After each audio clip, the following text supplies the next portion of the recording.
you so much for coming this afternoon to our next session, Cybersecurity for the Defense of Democracy. We have 3 speakers from the Defending Democracy program today, and before I do their intros, a couple little housekeeping things. Just remember, Q&A is at the end of the session. I know you guys are going to have exciting questions to ask. Don't burst out in the middle of the presentation, please, but save them for the end. We have runners on both sides of the rooms who will bring you a mic. If you're a social media user, please, be considerate.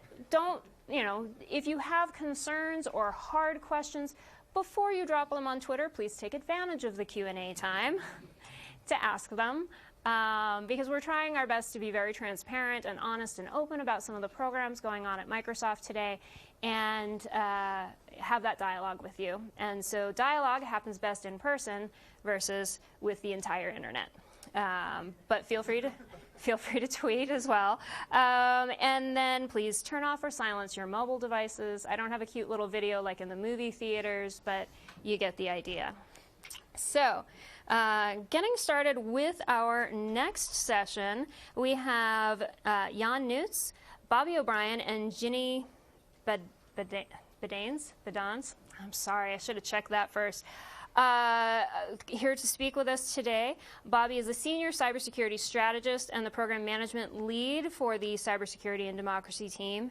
Jan is the director of cybersecurity policy at Microsoft and leads the team. And Ginny is the director of special programs. Special strategic programs. We're just going to add new things to her title. Ginny's kind of awesome. So we're going to let them get started, and thanks so much for your time and attention. Great. Great, thank you. Can everybody hear me okay? Excellent. Well, thank you so much to our friends at MSRC for having us. My name is Jan Nuyts. I lead our Defending Democracy program. And it's our special honor really to have a slot on this agenda and be able to share with all of you some of the things that we're doing as part of this effort, which is a fairly new effort at Microsoft. Let me just kind of, before we get into what specifically we're doing as a team and as part of our program, back up for a second and share obviously some of the context for how we got to where we got. And I would assume that all of this is quite familiar to all of you, but one of the main drivers, obviously, for us to be concerned about cyber-enabled threats to democracy is the fact that nation-state cybersecurity attacks and threats are increasing. And so our team put together just a very basic, high-level timeline on what some of these attacks entail. And I think part of this is to tell the story that obviously these attacks have increased in frequency. They are becoming, to some degree, more sophisticated.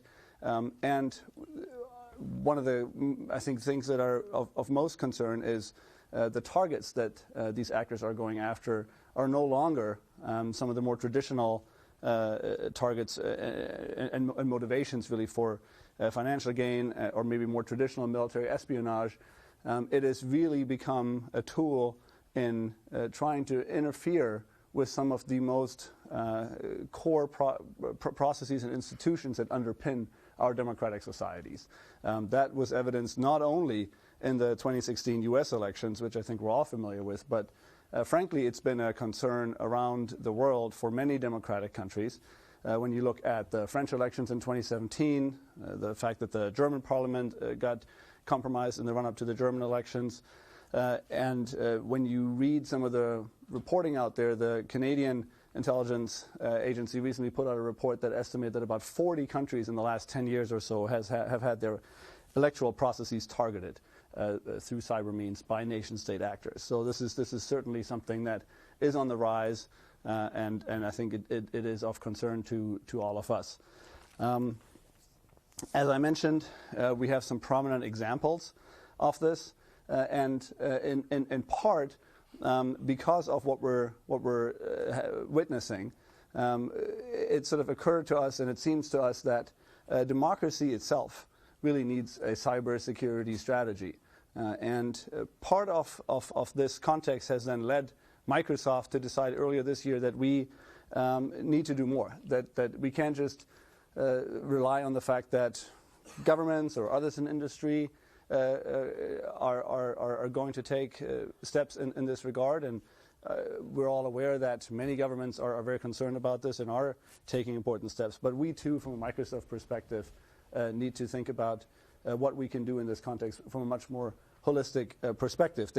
Just for some context, there's been a lot of work going on at the company for years, working with political parties, working to some degree with some of the main political committees, both in this country and also in other countries around the world.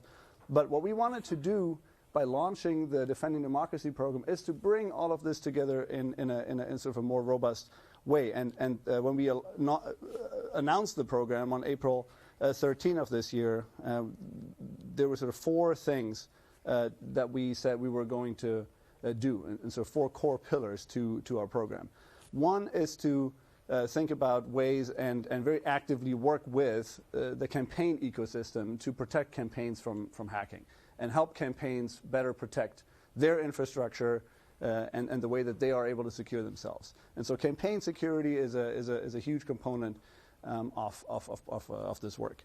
The second piece, of course, relates to processes that are underpinning the elections themselves. So how folks both at the state and local level in this country, sometimes the federal level in other countries, are leveraging technology and securing that technology to run the voting process. And that's everything from voter registration databases to tallying of the vote, securing those pieces, as well as then reporting out the vote. And both Bobby and Ginny in a moment will talk about those 2 aspects in particular. But there's a second part to this, which is really closely connected.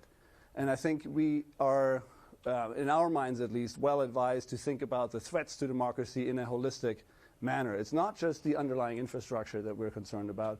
It's also very much on what you could sort of call the content side. And the 2 things that clearly stand out there are disinformation campaigns, computational propaganda that we've seen several nation-state actors employ. There's one particular nation-state that I think we're all most concerned about in that regard.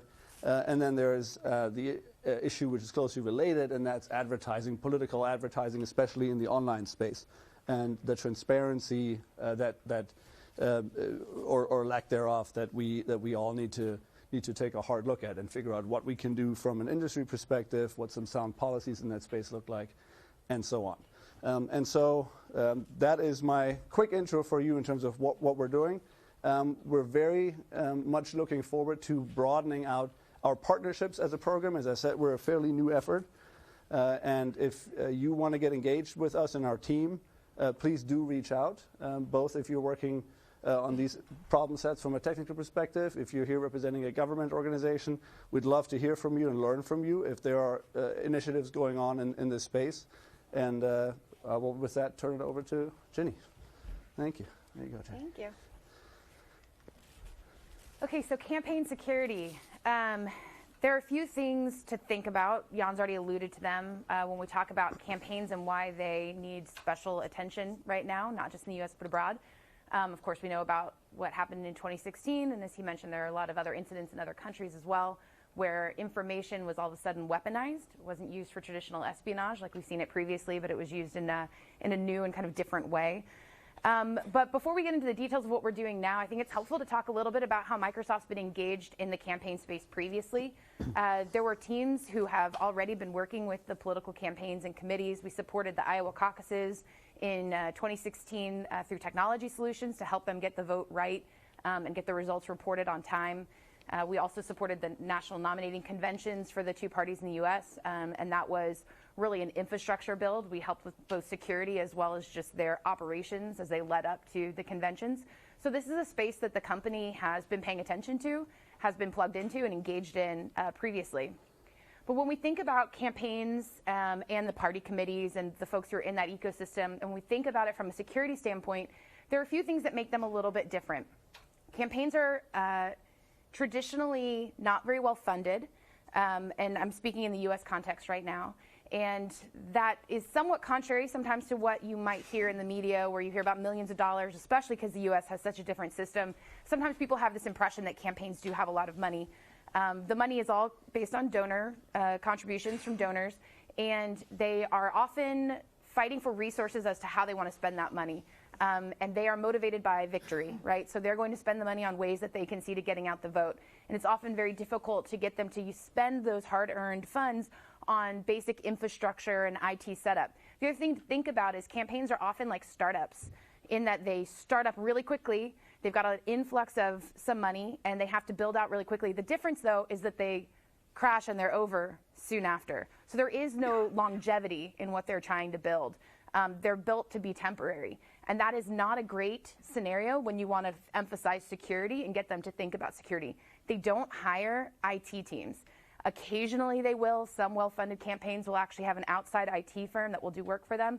But often the person who's running their IT is also the guy that they depend on to do their digital ad buys. So they're not thinking of this the same way that other companies or traditional larger companies will.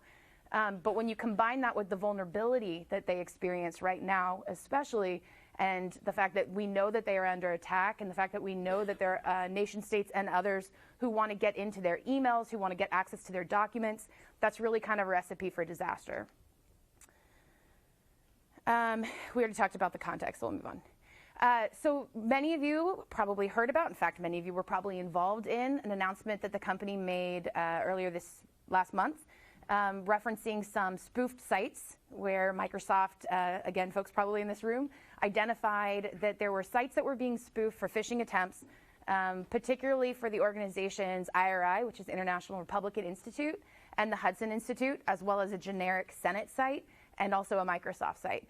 And so when these sites were identified, one thing that we did that was a little bit different and stepped out of kind of a traditional path is that Brad Smith authored a blog that not only referenced the specific sites that we found, but also attributed them to Strontium, also known as Fancy Bear, which is one of the connected Russian organizations.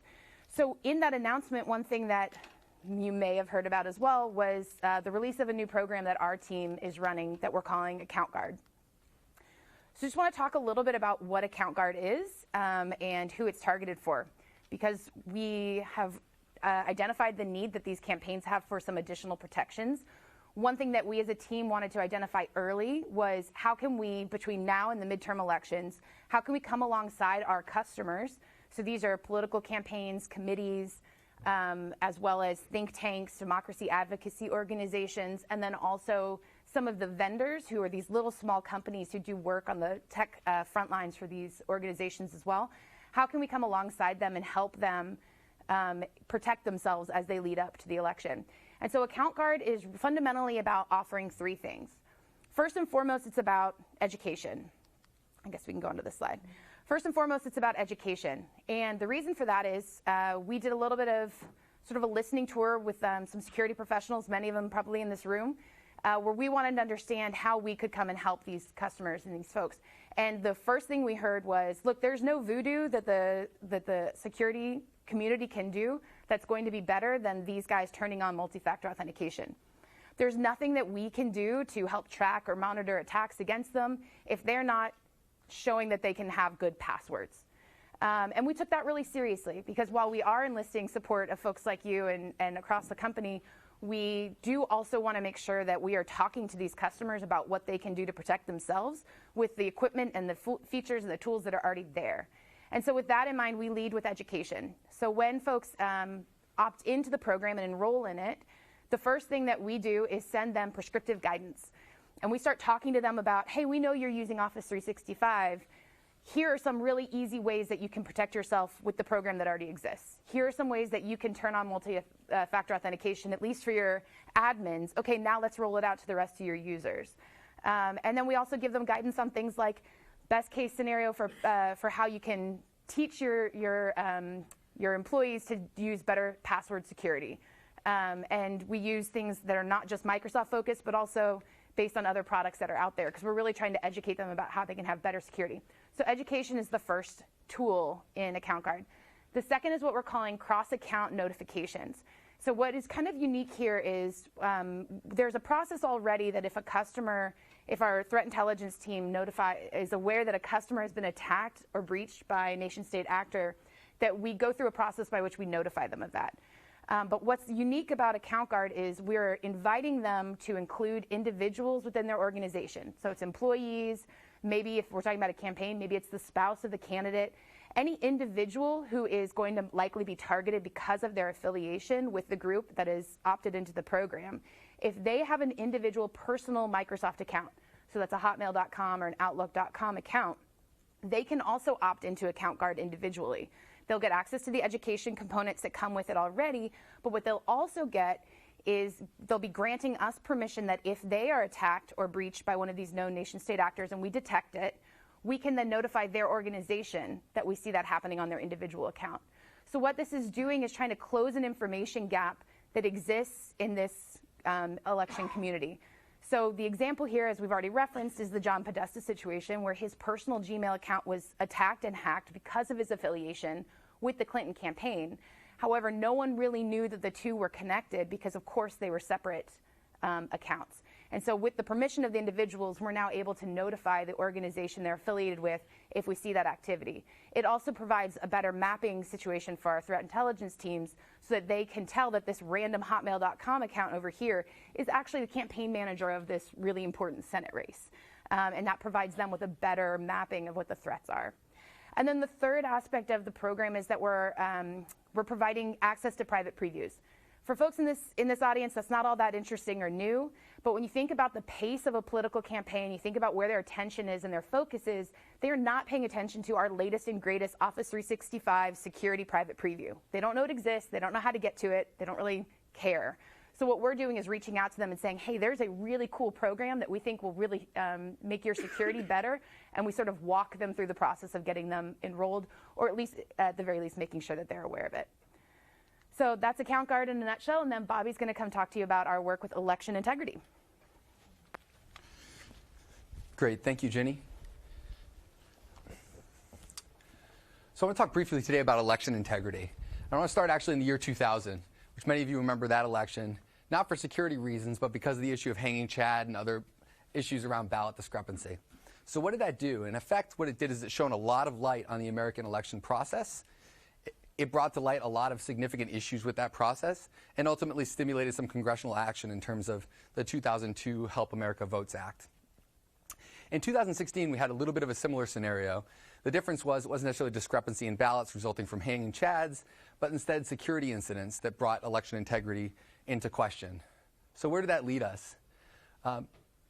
Really what it led us to an understanding of the fact that the U.S. election process itself is really a system of systems. The questions around election integrity shone a light again on our election processes and showed just how complex they are. So I have a few different visuals here from a report that was recently put out called Securing the Vote from the National Academy of Sciences. Josh Benelow, who may or may not be here but is in Microsoft Research and is a senior cryptographer, was actually a part of that committee. Really what these visuals are designed to do is talk about all the different elements of the election process, or at least some of them, and how complex they are. So on the top left there you can see a mapping at the county level of different voting machines that are in use. And you can see that it's enormously diverse. You have the election process itself, which consists of multiple different elements. And then you have systems that are tied into the election process. Could be the DMV, could be an online VR system as well. All in all, you're talking about 10,000 different election administration jurisdictions. Many of them have the ability to make their own decisions about how an election occurs. From a security perspective, obviously, this makes things extremely challenging. So what are some of the early emerging election security recommendations? The first, and you guys will probably laugh a little bit at these because these are recommendations that kind of come up in any security context. The first is let's put more money into the game. Okay? So there's a legitimate reason for this. After the 2000 election, the Help America Vote Act authorized somewhere between $3 and $4 billion. To date, the only additional funding that's gone out for the purpose of election security since 2016 from the government has been $380 million. So there's quite a difference. The second is information sharing. Again, this is probably one that you guys, security practitioners, hear quite a bit. In this context, we see information sharing both from being proposed both from the perspective of private enterprise, sharing information with government, but more importantly, with the federal government sharing information with the state government and vice versa. The Secure Elections Act, which is a bipartisan piece of legislation, that was or is co-sponsored by, amongst others, the chair and vice chair of the Senate Intelligence Committee, who performed a pretty authoritative investigation into the 2016 election, looked at information sharing as a core piece of the puzzle in terms of solving some of the election security issues. So what does that look like? It looks like if a state experiences a verified target of its voter registration databases, providing that information to other states, providing that information to the federal government. If the federal government, from an intelligence perspective, is aware of verified threats against U.S. Elections writ large, providing that information to states. And so information sharing has also been one of the early election security recommendations. The final recommendation to note is this idea of audits, and particularly post-election audits. I think this has gained a lot of traction because generally the idea is, well, if we know that some of these systems may be targeted and in fact may be tampered with, we, at the very least, if we can't protect that and we assume some form of breach, we need to be able to determine afterwards that that breach occurred and that the results have been affected. In the audit space, one of the areas in particular that's been discussed is this idea of risk-limiting audits. Risk-limiting audits were developed in the late 2000s. What they do is they provide statistically robust assurance that an election outcome is in line with the votes cast at an accepted level of risk. But today, in my very brief overview of some of the work on election integrity, really what I want to get back to is this idea that we're really at the early days of understanding, especially on the U.S. side, let alone the international side, the end-to-end vulnerabilities in the election process. And in fact, when you hear a lot of the dialogue that's focusing on issues related to election integrity, really what it's focused on is what we know was targeted in 2016. In some cases, more granularly, what we know to be vulnerabilities, whether it relates to voting systems, voter registration databases, so on and so forth. One of the things that we've been toying with as a team is the idea of not only how can you use cybersecurity technology to help defend democracy, but also how can you instill cybersecurity methods into the process of thinking about the defense of democracy. And so one that we've talked about that will be old news to many of you, but is in fact news to many of the stakeholders that we're working with, is the idea of basically threat modeling. Hey, we need to understand, if we look across the elections, we understand there are going to be many different vulnerabilities. Do we actually understand where those vulnerabilities are and what the impact is if they're exploited? Is it the case, for instance, that voter registration databases, which were targeted overwhelmingly in 2016, are actually the most critical vulnerability that we need to go out and protect? Or should that investment be spent someplace else? And so one of the questions that we're really asking, and I have a nice little picture up here that probably looks familiar to many of you of the Microsoft threat modeling tool, is what does the threat model for democracy look like at a broad level? Or more specifically, we could look at elections. What does the threat model look like? How do we think through the exercise from a technical and a political perspective, frankly, in an interdisciplinary way of thinking about if you were an adversary and you wanted to affect an election, whether it's a U.S. presidential election or election in a particular jurisdiction, what would actually be the avenue, the threat vector that you would use to have the most impact? And so with that, I want to pivot to our call to action. We'll start with Jan. Sure. So first of all, thank you both. I thought that was terrific. Maybe one thing I'd like to do is actually ask. We have members of the team in the room. So could I ask members of the Defending Democracy program to stand up so you get a sense of? Oh, there we go. Excellent. If you want to connect with the team, these are the folks that you should feel free to reach out to, in addition to whom you're seeing on stage. Quick word about the team. It's a diverse a group of highly talented people that I get to work with. We have some technologists as well as public policy experts and some legal expertise. And so we really are sort of a cross-domain team trying to focus on these issues. The reason I mentioned this is we are recruiting. And so if you're interested in getting in touch with us, please do reach out. But it's not just about this being a great recruitment ground. This really also is about us wanting to, as I said earlier, learn about initiatives that all of you might be engaged in, or programs you're running, where we can explore opportunities for partnership. So, another call to action is getting involved in the democratic process, and that can mean it's National Voter Registration Week, so I have to make the plug. Register to vote if you're not already registered to vote. Democracy starts with you. But other than that, other ways that you can get involved outside of the traditional volunteering and knocking doors, you all have a very special set of skills. And so those are really desperately needed in this space right now. There are a lot of nonprofit groups, fairly small for the most part, but there are some nonprofit groups out there that are looking for people with security expertise who can volunteer their time, contributing to campaigns or committees or others in this space who really need some help. We're happy to connect you with them. They tend to be partisan, but there are ones on both sides. So if you have a particular interest, please, it really goes back to the first point, please feel free to reach out to us, and we're happy to connect you with some of the organizations that will connect you and let you sort of bring your expertise and help these campaigns, because they certainly could use some of your support. And the last thing is just a discussion point. I would encourage everybody to think creatively about ways cybersecurity technology and methods can actually be put to work in defending democratic institutions. Threat modeling is just one example amongst many. In addition, as you're going through your own security exercises, whether it's a final security review or other security reviews along the way to releasing a product or a feature or a service, think about the potential impact that that service could have on some of these democratic institutions. I think it'll be a fun exercise, and if you have any good learnings, please share them with us. And with that, we are happy to take your questions, if there are any.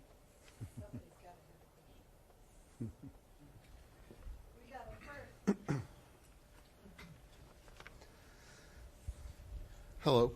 I've spoken with someone on the Senate IT team who bemoans the separation between the hard separation between personal mail, campaign mail, and government mail, where it just it's completely unmanageable for them. Yeah. Do you have any insight or guidance that you're working on at the federal level to try and deconflict some of this or change policies? So when I talked about Account Guard, I didn't mention that we are looking at how we can expand it. We've had a lot of requests from different industries and markets where we can expand it. One of the areas that we'd really, really like to go to, that we're just working at the legal aspect of it, is to Congress and Senate. Their official offices, if they're using Office 365 but they have Microsoft personal accounts, essentially what Account Guard is doing is trying to bridge that very gap. Obviously, it's really newsy with what happened last week and the reports that Senate staff were being targeted on their personal accounts.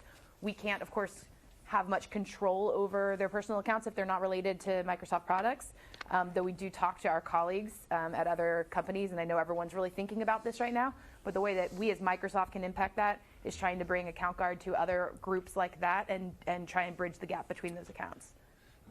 The other issue there that we run up against, and again, this is a real-world issue that many of you probably deal in many areas, but we run into, for instance, in the Account Guard scenario or other scenarios regarding security, things like campaign finance restrictions, and Ginny can speak a little bit to what we did in that space. But there are blockers from an administrative and a legal perspective, oftentimes, to actually getting security best practices into space, and that's part of our remit as a team, is to figure out how we can overcome some of those hurdles.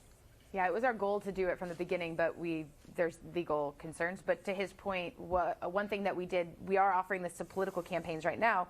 Well, there are laws about offering things for free to political campaigns. Essentially, you can't do it. And Account Guard is not something that we're upcharging for. It's considered an additive feature for our existing customers who are eligible. So what we did was we wrote a letter to the FEC, the Federal Election Commission, requesting not a waiver so much as saying we think that this is our choice to add this feature to our customers who are already paying. We think it fits well within federal election laws. Do you agree? And they held a hearing. The FEC, this is something you won't hear very often, was really wonderful. And they voted on they held the hearing as quickly as was possible given their constraints and rules. So it was within 10 days of us submitting the letter. And they voted unanimously across partisan lines to approve it, which I don't know the last time they did that on any matter. They're pretty much deadlocked on everything these days. So it's a good indication that they think that this is important, and also that we were making a good legal case. We hope to make that same case for the federal government customers as well as for particular state customers. We also hope to make that case as we expand it to other democracies, because this isn't something that we want to limit to U.S. customers. We'd really like to spread it to others as well.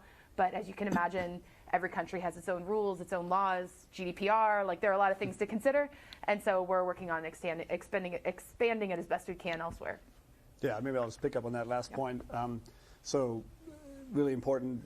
We are trying to actually take elements of this program, both in terms of what we're doing with Account Guard, but also more broadly to other countries around the world. There's a lot of, as you all know, there are many, many elections happening all the time. There are some really, from a geopolitical perspective, interesting countries coming up that are holding elections, in particular Central Eastern Europe, but also we're seeing Latin America. And so we've had a lot of interest, both internally in the company, but also externally from partners and from governments, frankly, to figure out ways for how we can partner with them on some of these questions. And so I think that's just maybe to highlight sort of the global nature of the program. I think the other piece really around the question of Account Guard, what you were saying, we're grateful, obviously, that the FEC moved fast on this. Those rules clearly differ country by country, and so there are some places where we're able to move a little faster than others. But we're quite enthusiastic, really, about the opportunity to work with these stakeholders in advance of the midterm elections, because clearly they're coming up very fast, and we were thinking about ways that we could actually offer something impactful in a very short order of time. Last piece on this is the other thing that we've really noticed, and feedback we've been getting is obviously great for us as one company to try and help and provide some of these solutions, but we also see a need for a lot more sort of cross-industry collaboration. And I think it's fair to acknowledge that some of the other major players in the space have started to offer similar services. I'd obviously think Account Guard is very special, but on sort of a serious and first, but a serious point is just from sort of a threat perspective, it makes a lot of sense from our perspective to coordinate some of these things in a more robust way when it comes to, for example, threat intel sharing. And so we're thinking about ways very actively, and we're in conversations with our partners about how we can accomplish that. So just wanted to add that. Any other questions? Hi. So I've noticed some places around our country are starting to dabble in electronic voting. Do you have an opinion on that? Do you want to collect a couple of questions, or do you want to go one? I'm trying to avoid that. That's a great question. There's one state, West Virginia, who recently announced that they are doing blockchain voting online through an app, and they're doing it for military professionals who are living abroad. So I'll start by saying that we commend West Virginia for trying to think about how they can solve this very big problem of how they make sure that their citizens and members of their state who are abroad, especially those serving the country abroad, are able to cast their vote and do it in a way that's timely and will be counted. So we recognize that. As far as the principle of voting in that method, we think that there are probably some better ways that it can be done. I think that the general consensus right now is moving away from anything electronic for the mechanism of actually voting. So even in the polling places, the direction everything is going is really towards paper ballots. But it's worth remembering that while that is a problem that needs to be solved and addressed, it is an end-to-end issue that we're talking about. You're not going to get voter registration back on paper, right? That will take everyone back many steps. We need to be able to have solutions where people are able to register to vote. We need accessible solutions for folks to actually cast their ballot, and sometimes paper is not the most accessible way. So there's going to be an electronic component in voting somewhere in the process, and we as a community, as well as others who are thinking about this really hard, need to find a way to make that as most secure as possible. And just to double click on that really briefly, I flashed the National Academy of Sciences report up there. I mentioned the Secure Elections Act. Again and again, you see recommendations coming out from the election security community that say there at least needs to be an auditable paper trail. That paper trail in particular is actually a requirement for risk limiting audits, which is considered sort of state of the art. And so regardless of what we feel individually on this matter, you can see that the consensus as a whole is really moving in that direction. Hi, great. Yes, so with a lot of the work that NIST has been doing over the past decade with the cybersecurity framework that has helped private enterprises, and then most recently the work that they've been doing for small to medium businesses, producing a simplified version of that, it seems like all the work that Microsoft is committing today, along with some parallel work being done by Google and other tech companies, it seems like we're in a position where we might even begin discussing with, engaging with NIST to produce another set of standards for elections. Do you know, from your vantage point, have those engagements begun, or what's the state of discussion in that area? Yeah, it's an absolutely fantastic point. And in fact, one of the things that we didn't mention is that, U.S. elections were actually classified as critical infrastructure following 2016, which actually technically brings it within scope of the cybersecurity framework. To date, the cybersecurity framework obviously wasn't focused on elections. It's cybersecurity framework for critical infrastructure now, so I know that there's work underway in that domain that we're attempting to plug into. There's questions about exactly how it will fit into the framework, what that will look like. In addition, and again, this is one where Josh Benelow is very involved, there's the voluntary voter standards guidelines, the VVSG, and other sort of standards work that's been done across the federal level that's engaged NIST quite closely in terms of figuring out, in that case, it's not just security, it's across the voting process writ large. But I think the long and short of it is, you're absolutely right. I think that NIST is a place that has a lot of expertise in this space that could be ported over to look at this issue area, and we're actively looking at engaging them on that.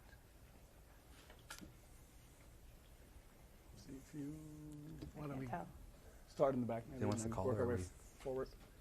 Sure. You have the mic.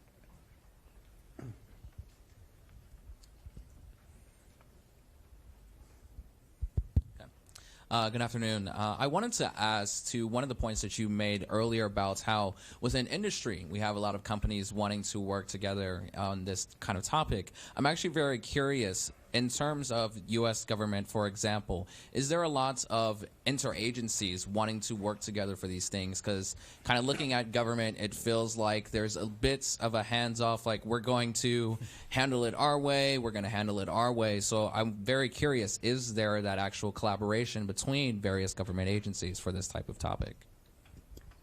Well, I'll start by saying that the government agencies have, specifically DHS, has two task forces that are really focused on this. One is the Foreign Influence Task Force. Theirs is a little bit more in the disinformation, social media side. Then they also have an Election Security Task Force that's headed up by a gentleman named Matt Masterson, who actually was running the EAC. I know this is getting really wonky, but the EAC was the Election Assistance Commission. Point is, he's really knowledgeable, really understands the challenges that are facing the states as far as what they're trying to do from a security standpoint. I know that they are reaching out to all of the tech companies. I know your question is more about interagency, but sort of starting by saying how they're reaching out to us and to our community. They're doing a very good job of trying to create a dialogue. Going back to your slide about information sharing, in an informal way, there are already some formal mechanisms, of course, for sharing information. I know that they work with FBI closely, who has parallel task forces that they've set up for similar purposes. I'm not in their business, so I don't know how they're all talking to each other, but I do know that these task forces are set up for the very purpose of creating dialogue, not just with one another, but also with us and others who are invested in this space, like NGOs and nonprofits who are doing a lot of work with elections. Yeah, I don't know if you have any. The other thing I'd add on that is, again, this is an interagency, but it's the federal state level dynamic. So, by classifying elections as critical infrastructure, that actually empowered DHS to put forth tremendous resources to provide to states. States ultimately, in election jurisdictions are able to make their own decisions, but it opened up a floodgate of new resources. If you go up on the DHS website and you look at things like the Election Security Task Force, they're offering vulnerability scanning services, they're offering risk management training. They are setting up, Matt Masterson amongst others, are regularly setting up calls to coordinate. There's an ISAC. And other ways that really the federal government is working directly with the election administrators and the secretaries of state who oftentimes oversee elections to make sure that they're able to maximize their security posture. I think they have Albert sensors in almost every state now. The states are letting them in to put in Albert sensors. So that's a great point, is the federal-state communication is better than you might have expected it to be. I've been impressed with the work that they've been able to do together. Hi. Quick question. So a lot of customers who aren't political campaigns, deep in South Central, kind of like energy companies, are kind of wondering how can they benefit from this? Are the items that you guys are doing, or is it kind of trickling down to our regular customers, or is there something they can do to engage with you guys and say, hey, we're not a political campaign, but we are critical infrastructure energy company or anything like that? Or just generally, we just want to be as safe as possible? What can other customers do to help themselves in that? Sure. I can, Yeah, go ahead. Did I turn this up? You on? Yeah. You're good. You still hear me? Okay. You're good. This is okay.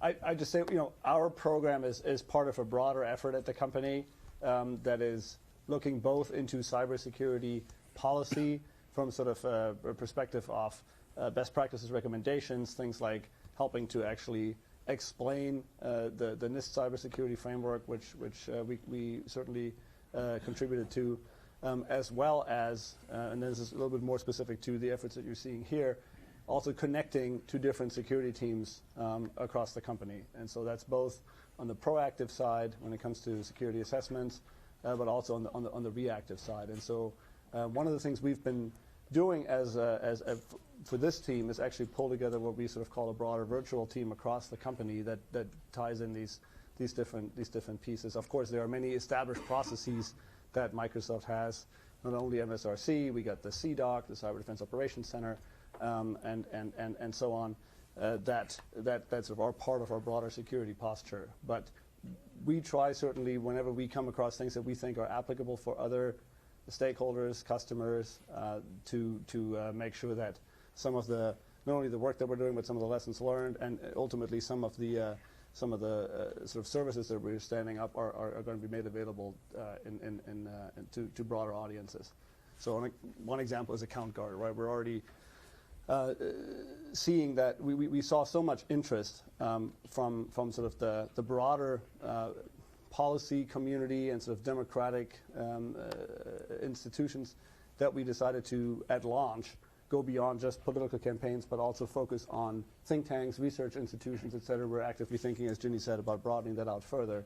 And as we're developing, for example, best practice and guidance, be it here the top 10 ways you can secure your O365 account or your Azure instance, many of those will be applicable not just to campaigns, but to many others, for example, small and medium enterprises. And so we're working hand in glove with those other teams that are focused on those stakeholders. Mm-hmm.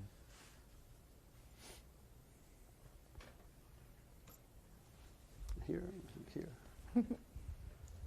Thank you. So with regards to the disinformation portion of the initiative, could you speak a little bit about how Microsoft can contribute to this in a way that's nonpartisan and also respectful of freedom of speech? Yeah. Great question. Sure. Thank you for the question. So one of the things that we've really been working on from a disinformation perspective, because obviously our services are quite different from those who oftentimes have platforms where disinformation manifests on the platform itself, is actually working predominantly on research partnerships.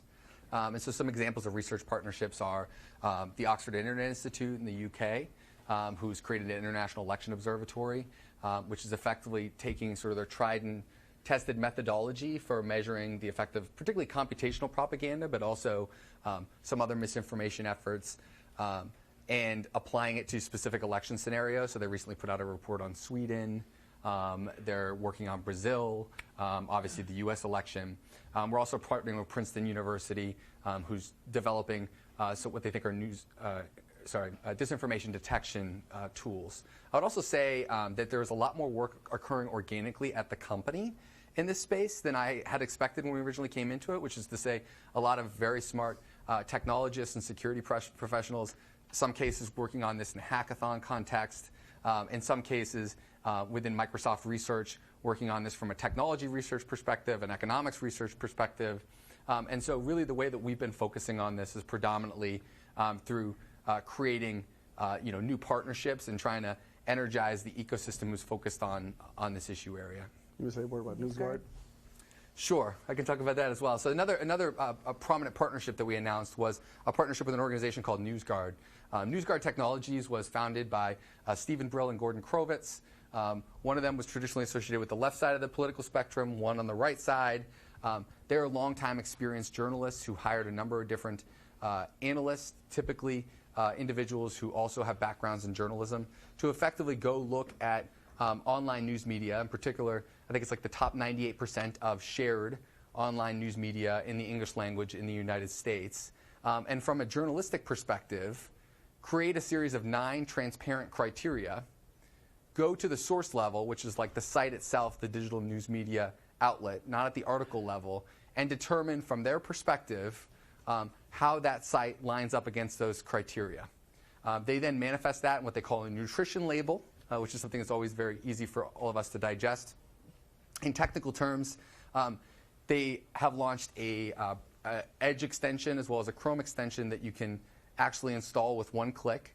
When you do install it, if you go to Bing or to Google or even some of the social media platforms, you'll see that next to an article, if it's associated with a news site that they have rated, you'll see either a green or red shield, or if it's the Onion, it's actually a jester in purple. And if you hover over that, it'll tell you something to the effect of either, from our perspective, this site has been complying with the basic practices of journalistic integrity, or proceed with caution, but still proceed.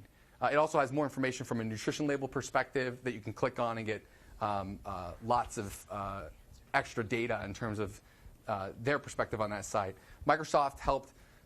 We're actually the exclusive sponsor of the launch of the browser plugin, which came out on August 23rd and is available to consumers to download for free. Really, the way they position themselves, to your good point about free speech, is providing additional context like a library would on the background of the digital news information that's being consumed, as opposed to telling you whether or not to actually read it.